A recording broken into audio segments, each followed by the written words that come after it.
Bonjour à tous. Je cherchais qui avait dit que la ponctualité, la sagesse des princes, non, c'est pas ça. Bon, on a tous des petites casquettes, mais ça signifie pas qu'on soit pas percutant. On a choisi un thème complètement disruptif, c'est à la mode. Euh, Tout le monde, moi je suis rédacteur en chef d'un magazine spécialisé sur le service et l'expérience client, un métier dangereux. Et depuis 15 ou 20 ans, tout le monde vous raconte que c'est facile d'enchanter, qu'il suffira de mettre des robots, de l'IA, qu'on peut écouter les feedbacks. Et nous, on a choisi peut-être un axe un tout petit peu différent. Il faut ouvrir le capot et il faut aller régler les turbines. Donc les mécanos qui sont là sont à gauche un spécialiste de la sécurité qui va se présenter après, PCI DSS, etc., etc. Donc il travaillait pour Facebook, mais il a été licencié il y a quelques temps.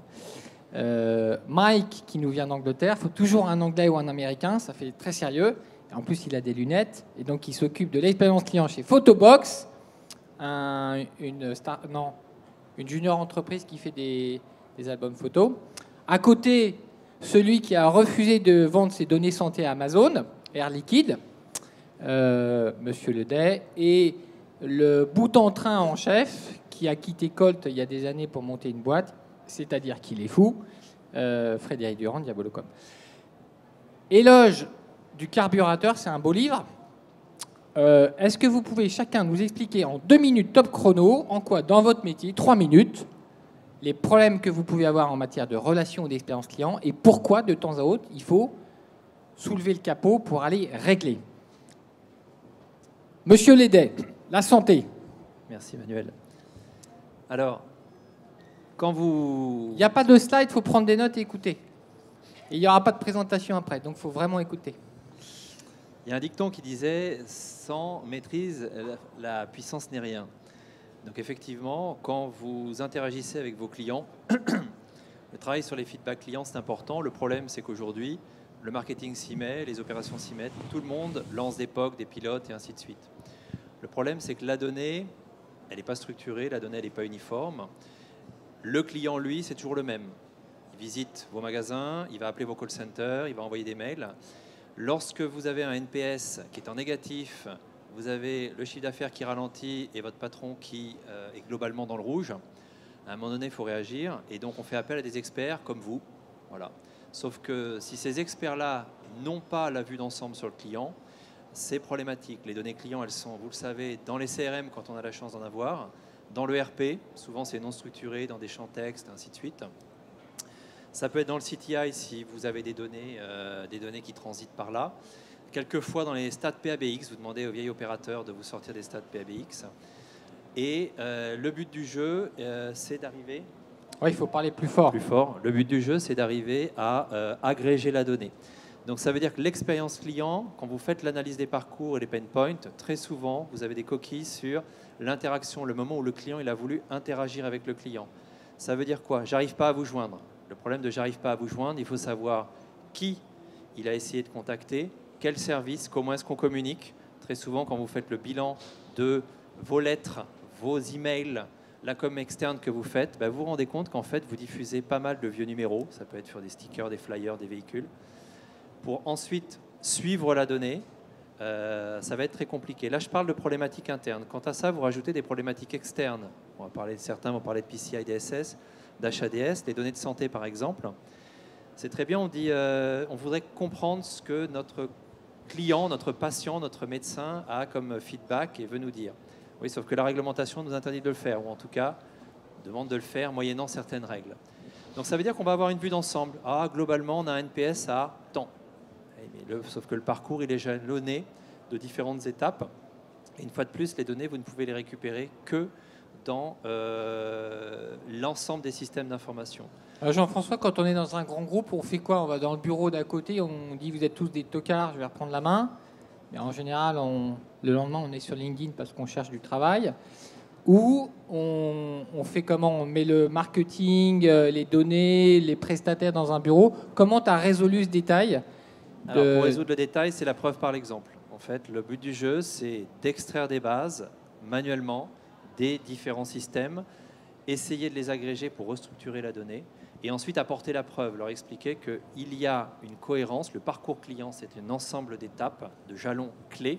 Sauf que ce n'est pas l'apanage du marketing, ce n'est pas l'apanage de la DSI, ni des opérations. On est tous concernés, c'est en transverse. Une fois qu'on a fait cette démonstration-là, là, on peut commencer à enclencher des chantiers un peu plus transverses et essayer de consolider. Mais c'est des chantiers qui sont relativement lourds. La preuve par l'exemple est la rentabilité ou également la preuve par la politique qu'il faut faire en interne pour montrer que des projets peuvent être menés sans heurter tout le monde?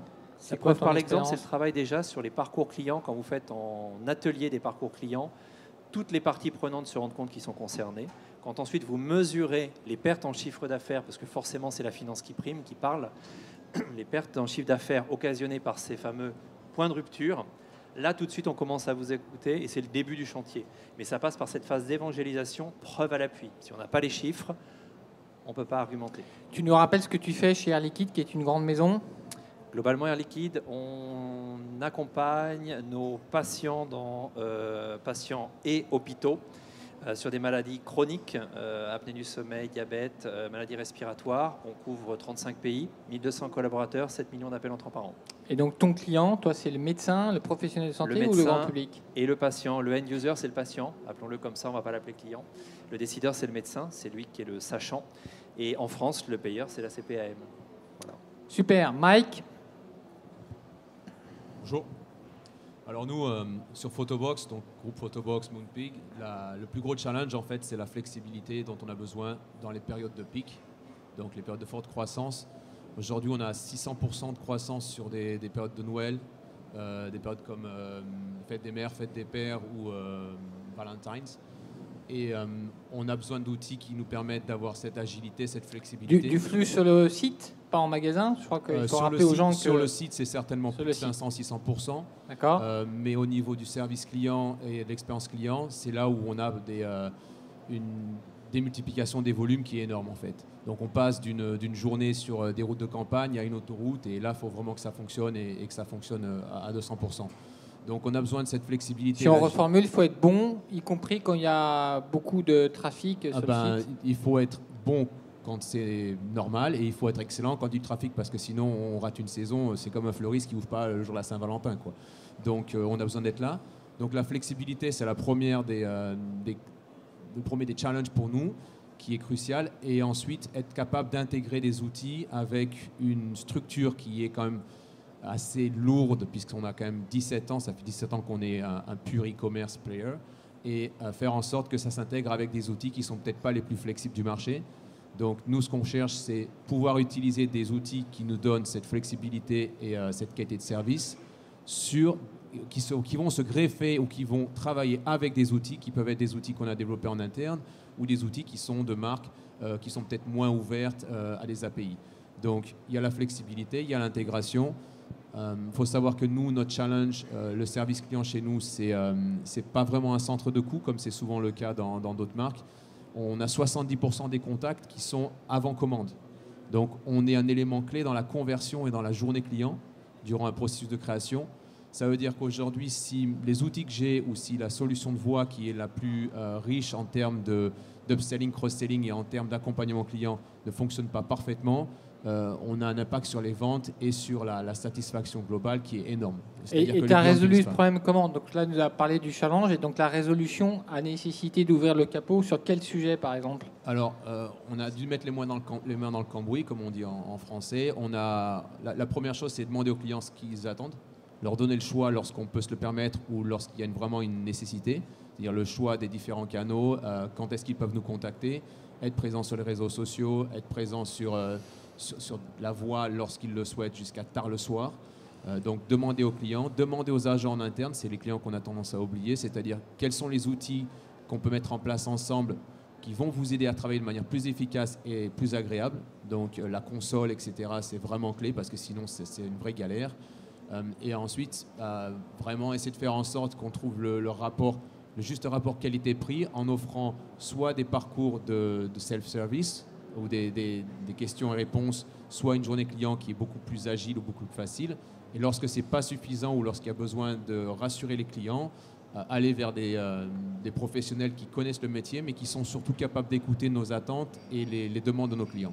Donc ça veut dire que là, il faut trouver le prestataire ad hoc pour faire du chat ou de la voix au bon moment et qui soit équipé de la solution que vous avez choisie, c'est ça? Qui soit équipé de la solution et surtout aujourd'hui, qui soit capable d'avoir la force de frappe et les garanties nécessaires pour un groupe comme le nôtre sur 12 pays, en termes de GDPR, enfin en termes de protection des données, en termes de licence opérateur telco. Ce qu'on veut essayer d'éviter, c'est d'avoir 4, 5, 6 interlocuteurs pour résoudre un problème et pouvoir avoir quelqu'un en ligne directement. Ça, c'est clé pour nous. Super, Mike. Le voisin, en sécurité et tout ça, c'est facile à mettre en place?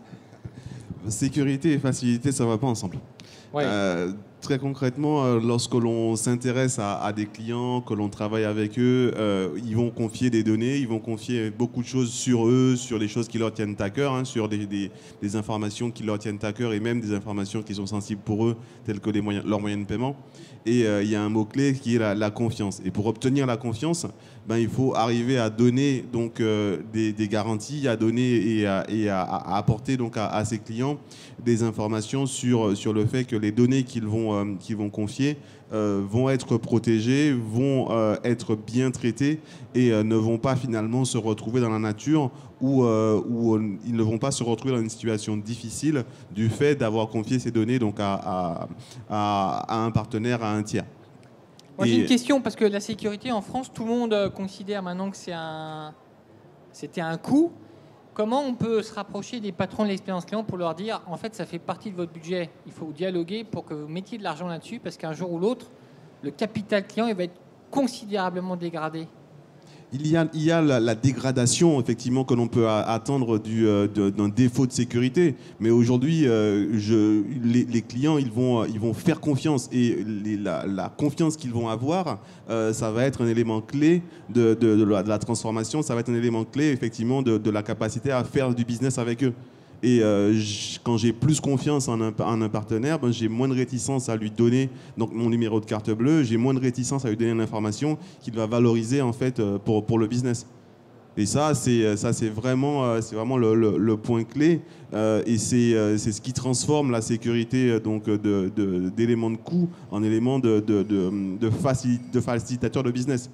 Et dans la relation client, amener de la confiance, amener de la sécurité et amener de l'assurance donc, sur le fait que les clients peuvent faire du business avec l'entreprise, c'est carrément essentiel. Super, moi j'étais en train de parler. Moi je suis allé chez le médecin, on va revenir à Jean-François. J'étais chez mon médecin généraliste il y a 3-4 jours, j'avais pris un rendez-vous sur Doctolib ou Mon Docteur, phénoménal. Et il y avait un mauvais avis Google du médecin. Donc maintenant, on a le droit, vous y arrivez, puis il y a des médecins, ils ont des avis connards, abrutis, chers, psychiatres nuls, etc.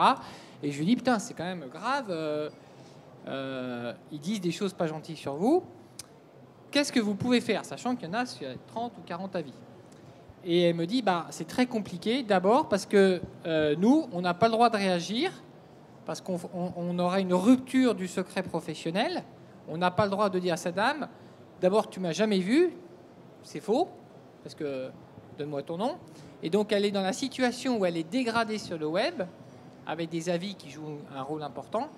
Et je lui dis, et le Conseil de l'Ordre, qu'est-ce qu'il dit? Je lui ai envoyé un email il y a 5 mois, on attend qu'il nous réponde. Si on prend cet exemple-là, dans le domaine de la santé, est-ce que tu es tombé sur des problématiques très particulières où tu as dû encore une fois ouvrir le capot, et en quoi Diabolocom t'a aidé à résoudre ce problème? On est à la fin de l'entonnoir, tu as vu, il y avait le début des challenges. Normalement, on doit prouver après que Diabolocom, il est bon. Donc, Alors, je ne vais pas te suivre sur les problématiques avec le Conseil de l'Ordre, tu m'excuses. Non, mais... Pour des raisons évidentes. Les avis, c'est l'expression libre en fait du particulier, des consommateurs, des clients. Je pense que derrière ça, ce qu'il faut, c'est arriver à croiser ce qui va émerger de l'iceberg avec des enquêtes relationnelles et transactionnelles pour se donner un réel avis.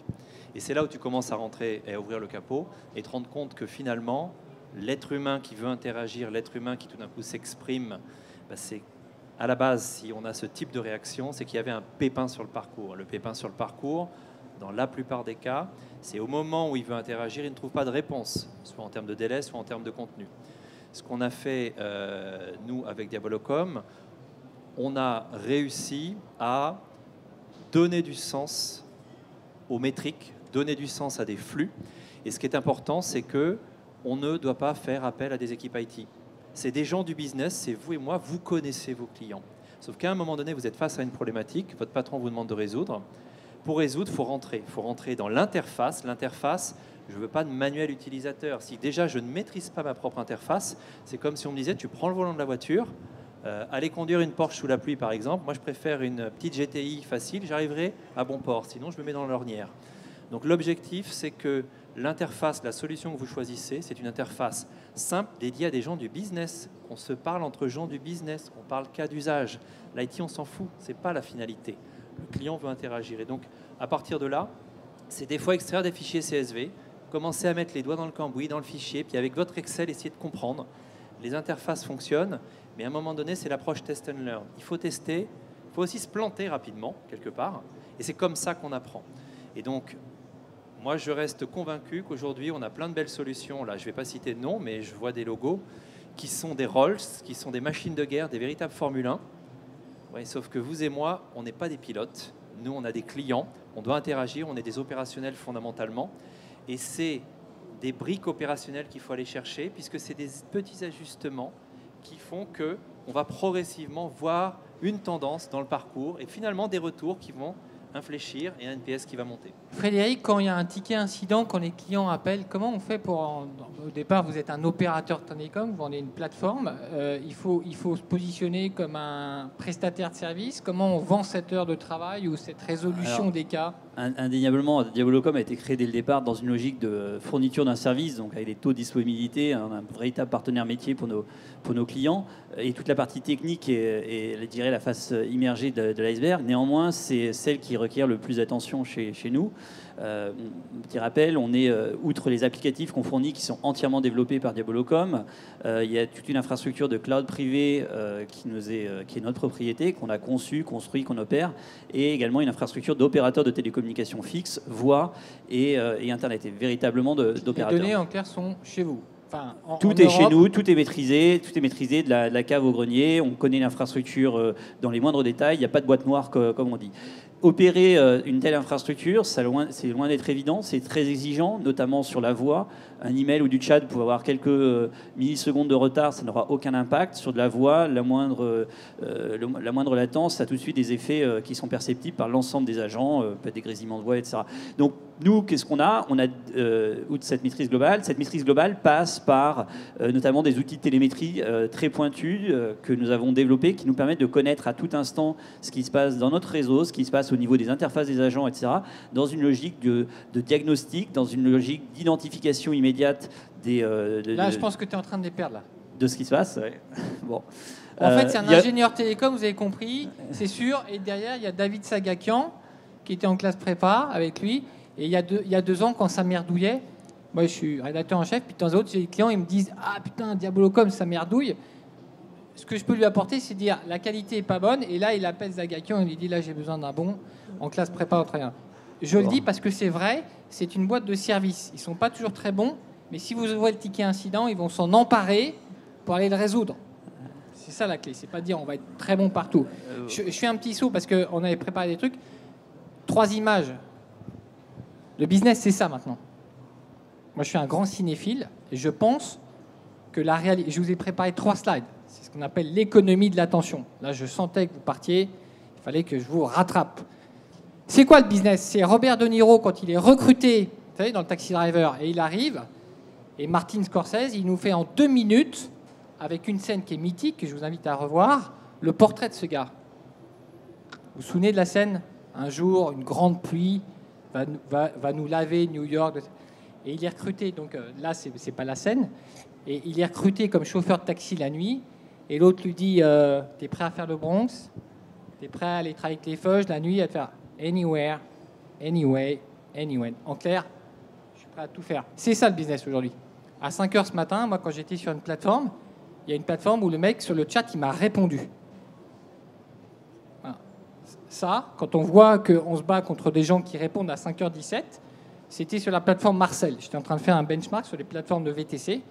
Et il y a un gars en France qui, à 5h17, répond, et ce n'est pas un chatbot, et c'est en France. Et quand vous prenez ça en référence, vous vous dites, OK, le monde a changé. C'est compliqué, mais clairement, celui qui va être capable de faire ça, il prend... Tu prépares après, parce que je te passe la main, puis là, la conversation, ce que je vous disais à l'instant, c'est que ça ne marchera pas du premier coup. La vraie clé, c'est d'engager la conversation avec votre client, votre fournisseur, parce qu'il va vous dire ce qui ne marche pas. La fameuse connaissance client. À côté, il y a les verbatim clients, il y a plein de gens. Très bien. Mais en fait, on n'est pas encore là. La moitié des boîtes aujourd'hui vous demandent votre avis, elles n'en font rien. Donc c'est super.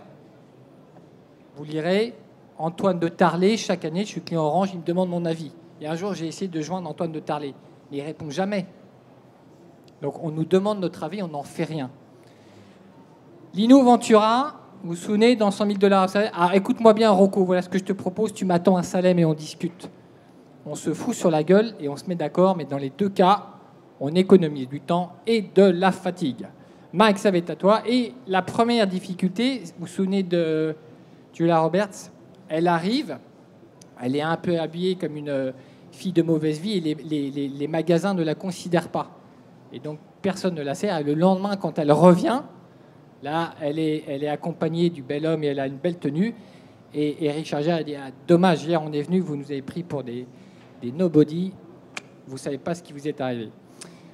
Mike, en quoi Diabolocom t'a aidé à résoudre un problème? On veut du concret. Du concret. Alors, où est-ce qu'ils ont mis de l'huile? Où est-ce qu'ils ont réparé la turbine?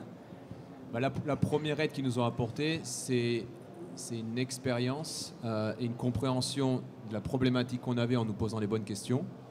Donc, c'est déjà une chose qu'on apprécie. Ils ne sont pas venus en nous disant on a une solution, ils sont venus en nous demandant quels étaient les problèmes potentiels qu'on avait et comment est-ce qu'ils pouvaient y répondre. Donc, une fois qu'ils avaient fait cette analyse, ce qui nous a le plus surpris, c'est qu'aujourd'hui, Diabolocom était capable d'avoir des équipes IT ou des ingénieurs qui ont déjà été mentionnés, qui vraiment comprennent notre métier et n'utilisent pas du jargon, des grands discours et du blabla et nous vendent du vent. Nous, on leur a demandé de faire une intégration avec une marque qui est leader en Espagne chez Hoffmann. On a fait un pilote de 6 mois. C'est les premiers et les seuls aujourd'hui qui ont été capables de s'intégrer entièrement avec notre back-office et avec la solution CRM qu'on a chez Oracle, okay, qui est quand même assez balèze. Non seulement ils l'ont fait pour nous, mais ils l'ont fait ensuite pour Mister Auto, entre autres, et d'autres marques. Donc ça démontre bien qu'il y avait une vraie volonté de leur équipe d'offrir une solution qui répondait à nos attentes, pas de rajouter une couche en plus ou une solution en plus de celle qui était existante, mais vraiment de s'intégrer et de nous aider et d'aider l'utilisateur final et nos agents à être servis de manière plus efficace. Nous, ce qu'on a réussi à faire avec eux, c'est aussi avoir une fiche client qui apparaît avant même d'avoir pris l'appel. Ça paraît simple pour certains d'entre nous, mais une boîte qui a 17 ans où on a 30 millions de clients actifs, c'est pas toujours évident. Et aujourd'hui, non seulement c'est mieux pour gérer le client en amont en termes de réponse et d'attente et d'identification, mais c'est aussi vraiment important parce que ça nous a vraiment facilité la vie en termes de journée client pour avoir un profil avant même de pouvoir répondre à ce potentiel client qui est en train d'utiliser nos produits ou en train de faire une création. Donc c'est un vrai sujet parce que plein de groupes choisissent Salesforce. Après, il faut intégrer Salesforce. Et ça, c'est un sujet... c'est un sujet. Après, il y a tout. Hein. On parle de Rolls-Royce, c'est bien, mais nous, on conduit en ville. Donc, un diesel, il faut le faire chauffer. Et une Rolls-Royce, il faut pouvoir se garer. Donc, l'avantage de nos solutions, c'est qu'elles sont vraiment agiles. L'intégration, ils l'ont faite. Et aujourd'hui, Salesforce, c'est une très bonne solution CRM. Mais Salesforce, quand on ajoute les coûts qui viennent s'ajouter pour avoir un produit qui est non pas out of the box, mais qui est vraiment fait sur mesure, ça devient vraiment très coûteux. Donc nous, on a une approche qui est différente, c'est on a des outils qui sont là et qu'on ne souhaite pas changer. On veut rajouter des partenaires qui vont nous aider dans cette journée client. Et aujourd'hui, Diabolocom, on était avec une autre marque qui est aussi très bonne pendant 7 ans, mais on a fait le pas principalement pour la facilité d'intégration, la qualité du service technique et l'échange direct. De la même façon que quand on va chez Marcel à 5h15 du matin, nous, si on a un problème à 5h15 du matin, on peut prendre le téléphone et demander aux équipes qui mettent les mains dans le cambouis de résoudre le problème. On ne va pas être envoyé dans un centre d'appel à Madagascar ou à Mumbai pour avoir quelqu'un qui va vous transférer le lendemain avec le décalage horaire ou dans 12 heures. Donc ça, c'est aussi une chose qu'on apprécie, quoi. Ça, vous avez payé pour voir chez d'autres ou vous saviez que Diabolocom faisait ça? Ou c'est l'expérience de la relation qui a fait que... Non, bah c'est vraiment... c'est ni la réputation, parce qu'ils ont une bonne réputation, mais la plupart des marques qui sont là ont une bonne réputation de toute façon. C'est avant tout dire, voilà, nous, on a 5-6 marques en Europe, on vous donne une marque pendant 6 mois, et c'est une marque vraiment premium sur le marché espagnol. Vous nous démontrez que ça fonctionne, parce que c'est quand même un 12e de ce qu'on fait. Si ça fonctionne, on fait ça sur le reste des pays. Et on l'a fait, au bout de 6 mois, on était convaincus, on a tout changé. Et aujourd'hui, Diabolocom, c'est un des acteurs principaux qu'on utilise pour la journée client et le processus de conversion. Parce que vous êtes installé dans plusieurs pays, je crois, Frédéric. Hein? Oui, exactement. Donc, le siège est en France, mais nous avons des bureaux commerciaux et de support en Angleterre, en Allemagne, en Espagne, en plus de nos services qui sont utilisés aujourd'hui dans plus d'une vingtaine de pays à travers le monde. Ça va du Brésil jusqu'à l'Australie, en passant par toute l'Europe, l'Afrique et autres. Alors maintenant, il faut intégrer en plus la sécurité. Pour la sécurité... Parce qu'une fois qu'on a intégré Salesforce, qu'on a répondu, que les tickets ont été résolus, etc., en quoi le paradigme ou le sujet ou le challenge devient encore plus compliqué maintenant et quelles sont les grandes priorités qu'il faut essayer de se donner sur ce sujet des parcours clients? Mais les deux sujets, c'est la protection de la donnée personnelle du client, les données qui sont relatives à lui, qui sont protégées par la loi, mais auxquelles lui il tient particulièrement, et la protection de ses données de paiement, sa carte bancaire. Et être capable aujourd'hui de dire à un client, je sais protéger cette information-là, pour être capable de dire ça, il faut descendre vraiment dans le cambouis, dans le moteur, pour savoir exactement où elles sont toujours, par où elles passent exactement, et être capable d'apporter des solutions pour protéger ces données-là, où qu'elles soient. Et aujourd'hui, pour faire ça, il faut des gens qui sont experts de toutes les couches à travers lesquelles ces données vont passer. Et aujourd'hui, chez Diabolocom, on a eu des interlocuteurs donc, à tous ces niveaux-là, capable de répondre précisément à ces questions et capable d'apporter en fait de vraies réponses que l'on sait argumenter, que l'on sait démontrer et où on peut dire oui, là, les gens ils font ce qu'il faut, ils font exactement ce qu'il faut pour répondre aux problèmes de sécurité de ces données. Et quand on fait ça, on peut dire à un client oui, monsieur, vous pouvez avoir confiance en nous, vous pouvez avoir confiance en ce qu'on fait parce qu'on respecte les lois, on respecte les standards et on sait le démontrer. La différence se fait dans la transparence dont fait preuve l'entreprise ou dans sa culture aussi IT très développée qui fait que on peut parler entre experts et se comprendre assez vite? C'est la transparence et l'expertise et la capacité à combiner des expertises qui peuvent être à la fois de très très bas niveau et des expertises de plus haut niveau. Et c'est vraiment, je dirais, cette capacité à aller au fond des choses et être capable d'expliquer qui rend les choses possibles. Des questions avant qu'on a 5 ou 7 minutes pour conclure. Est-ce qu'il y a déjà des questions sur tout ce qui a été dit? Madame? Ah non, elle bavarde en fait. Pas de questions? Alors, Frédéric, si tu devais donner un exemple de ta conviction qu'il faut aller mettre les mains sous le capot, ça serait quoi? Ah. Bon, Mike, parce qu'il n'avait pas préparé la réponse. Un exemple qui peut attirer ton parcours, ton expérience ou d'un autre. Hein. Pour moi, la question, c'est de demander au public qui est là aujourd'hui, combien d'entre vous ont fait la journée A à Z client dans votre marque? Combien d'entre vous ont fait un processus d'achat où se sont vraiment mis dans la place de l'utilisateur final avec toutes les galères, les problématiques, les questions, les challenges? Combien d'entre vous sont allés sous le capot pour voir vraiment quelle est la journée client et même faire un processus d'achat? Je vous garantis que lorsque vous avez fait ça, et je suis certain que malheureusement trop souvent les gens n'ont aucune idée, ni à notre niveau, même au niveau du board, le jour où vous le faites, ça change tout, quoi. Donc vivez-le, faites-le, et après quand vous revenez sur votre lieu de travail, en général, vous avez une vision vraiment différente de ce que vous offrez et quelles sont les attentes d'un client. Donc soyez votre propre client et demandez à vos conseillers ou à vos experts ou à vos agents quels sont les outils dont ils aimeraient bénéficier ou quelles sont les problématiques qu'on pourrait résoudre en interne afin qu'eux soient vraiment mis en avant. Parce que si on prend soin du client interne, ils vont prendre soin du client final. Est-ce que c'est pas souvent aux directeurs financiers ou aux directeurs généraux d'aller faire ça? Non, parce que non, là, déjà, ils prendraient... non. Ce qu'il faut être clair, c'est que après, malheureusement, beaucoup d'entreprises, et la nôtre aussi, on reste quand même vu comme un centre de support, donc un centre de coût. Aujourd'hui, les services financiers, même le département stratégique, etc., ils ont soit une vision qui est très pragmatique et trop pragmatique parfois, qui est purement chiffrée ou pure sur du data, donc très difficile à mettre en valeur, même si le NPS, ça donne une bonne idée de la valorisation de la marque par rapport au marché, par rapport aux concurrents. Mais ce qu'il faut, c'est vraiment donner les clés en main au directeur de l'expérience client ou au Chief Customer Officer pour faire en sorte qu'il ait une voix au niveau du board, qu'il ait un budget qu'il soit capable de gérer et si possible, et c'est un des avantages de Diabolocom, que lui-même en interne n'ait pas besoin d'utiliser de services tiers. C'est-à-dire que moi, demain, si j'ai un problème technique avec Diabolocom, ça n'arrive pas, mais si j'ai un problème technique avec Diabolocom, je n'ai pas besoin d'aller voir mon département Tech IT. J'ai dans mes équipes, au sein de mon groupe, dans le service client, des gens qui sont dédiés au support. C'est-à-dire que j'ai une personne qui s'occupe de la relation et je n'ai pas besoin d'aller voir mes collègues qui ont d'autres tickets qui sont plus importants avec l'équipe commerciale pour résoudre un problème qui éventuellement est un service client ou un utilisateur final. Donc, ayez votre budget, faites en sorte d'être reconnu ou valorisé au niveau du board.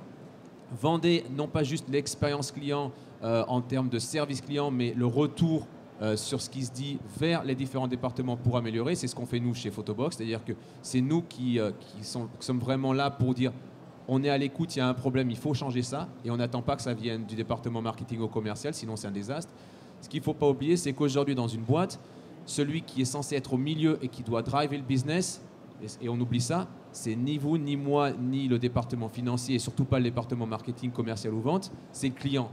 Donc remettez le client au milieu, et faites en sorte de répondre à une attente client et de le surprendre. C'est tout. Et pour remettre le client au milieu, on a notamment tout un jeu d'intégration CRM. On s'intègre avec tous les CRM du marché, que ce soit des CRM d'éditeurs ou des CRM développés en interne, ce qui permet véritablement de placer la donnée client, la connaissance client au centre de tout et de développer la promiscuité, la proximité avec vos clients, tout en développant également, en renforçant l'excellence opérationnelle de vos équipes. Et cette excellence opérationnelle, vous pouvez également la renforcer en mettant les mains dans le cambouis, bien évidemment, sous le capot, grâce à tous les outils télémétriques que l'on met à disposition de nos clients qui vont leur permettre de comprendre exactement ce qui se passe au sein de leur centre de contact et d'optimiser leur processus et la manière dont travaillent leurs agents. Je vais vous donner 2 petits exemples. Aujourd'hui, il y a de plus en plus de commandes qui sont livrées chez des particuliers. La supply chain, maintenant, elle est intégrée. Les gens qui ont compris que la supply chain, ça fait partie de l'expérience client. Mon fils, quand il a préparé, il a fait des concours et pendant 2 ans, enfin 1 an et demi, il a livré des sushis à Paris. Et il me racontait que quand il livrait les sushis, comme la commande est passée en général en ligne, une fois sur 2, ils arrivaient et la livraison butait sur le fait qu'ils n'avaient pas le digicode. Et donc, ça revenait. La promesse de Sushi Shop étant de dire on vous livre dans 30 minutes. Le coût pour la marque était considérable. C'était tous les retours de commandes qu'on n'avait pas pu livrer puisque, arrivé devant l'immeuble haussmannien, il n'y avait pas de digicode. Il a fallu, après 6 ou 7 mois, pour inciter la direction web de Sushi Shop à dire si vous êtes dans un bâtiment, digicode obligatoire. Et quand il n'y avait pas ça, le deuxième sujet, c'était quoi ? C'est que dans les beaux quartiers où il a eu la chance de travailler, quand il appelait, parce qu'il avait les coordonnées du client, la personne ne reconnaissant pas le numéro mobile qu'appelait, ne décrochait pas. Donc ça veut dire qu'aujourd'hui, le livreur, il faut l'intégrer dans le parcours client, puisque quand il va appeler celui qu'il est censé livrer, s'il appelle un numéro inconnu, etc. Deuxième petit exemple, est-ce qu'il y en a qui des questions là-dessus? Non, pas du tout. Donc la supply chain et le digicode.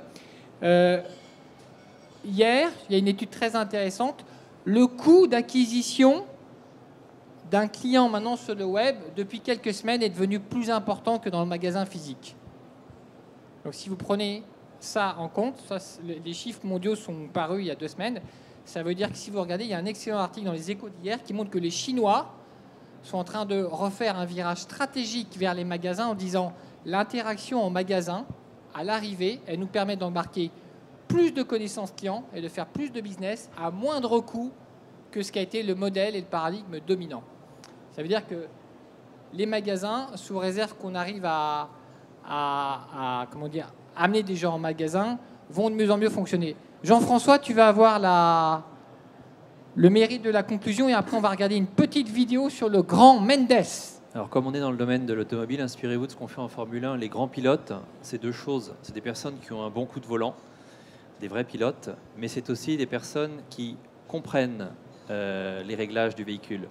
Les réglages du véhicule, c'est un ensemble. C'est des pneus, c'est des suspensions, c'est un châssis, c'est de l'aérodynamisme, c'est des réglages moteurs. Si vous n'êtes pas maître, vous n'êtes jamais rentré, posez-vous la question, votre base client, est-ce que vous avez déjà exploré l'ensemble des champs, les settings sur les skills de vos collaborateurs, les techniques de débordement d'appel et ainsi de suite. Ça, c'était pour la partie call. La partie multicanal, c'est beaucoup plus complexe. On parle d'omnicanal, super, le Saint Graal. Sauf que l'omnicanal, c'est ultra complexe. Ça veut dire que vous devez, vous, expert du pilotage, avoir accès à tous ces paramétrages pour paramétrer votre véhicule et vous planter, et vous relever et recommencer. Pour ça, il faut des solutions ultra simples, des solutions dédiées à des gens du business, pas des solutions dédiées à des gens de l'IT. Comme ça, vous serez de bons pilotes. Alors, on va aller voir ce chef-d'œuvre du cinéma français. C'était du grand Mendes. C'est pour conclure de façon un tout petit peu rigolote. Mais on ne sait pas si... Bon. Alors, il y a deux films que je vous propose de voir. Il y a évidemment Camping, chef-d'œuvre digne de... Vas-y, Harry, fais tourner. Fais tourner. Ça fume, là, monsieur Mendes, ça fume.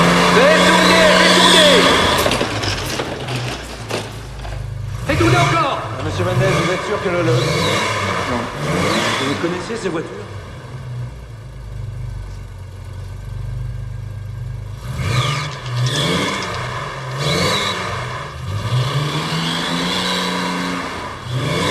Stop. Allez, coupe.